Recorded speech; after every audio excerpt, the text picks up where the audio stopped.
I want to stress right now that there's ways at being entrepreneurial while you're still at a big company. You don't have to do the startup thing and be an entrepreneur. You can have an entrepreneurial mindset when you're working for a large corporation like Boeing. And the way that I want to explain that is just kind of through this chart. And if we just imagine for a second that when you look at a big company, especially one that was like born of maybe like an older industry, so something like aerospace, a big engineering company, a lot of times you get two main types of people there. And let's call those people techies and jobbers. So jobbers are the people that come to their work every day, only 9 to 5, and they're coming to it for a paycheck. You know, they don't want to get anything outside of that.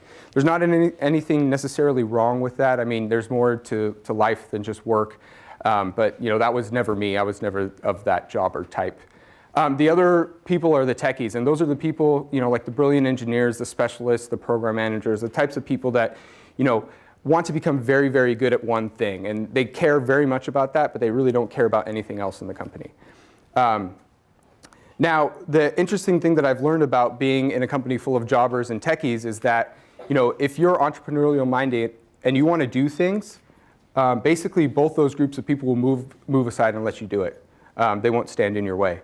And if you do it in the right way, and if you think about it in the, you know, the correct method in terms of trying to change things in a company, you can get the resources of a giant corporation behind you, which can be pretty beneficial.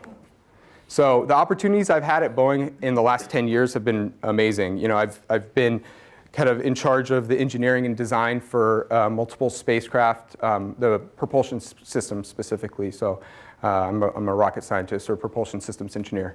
You know, I've gotten to be part of a team that launched over 11 spacecraft and worked the mission control. Many of those times I was a lead propulsion engineer for that.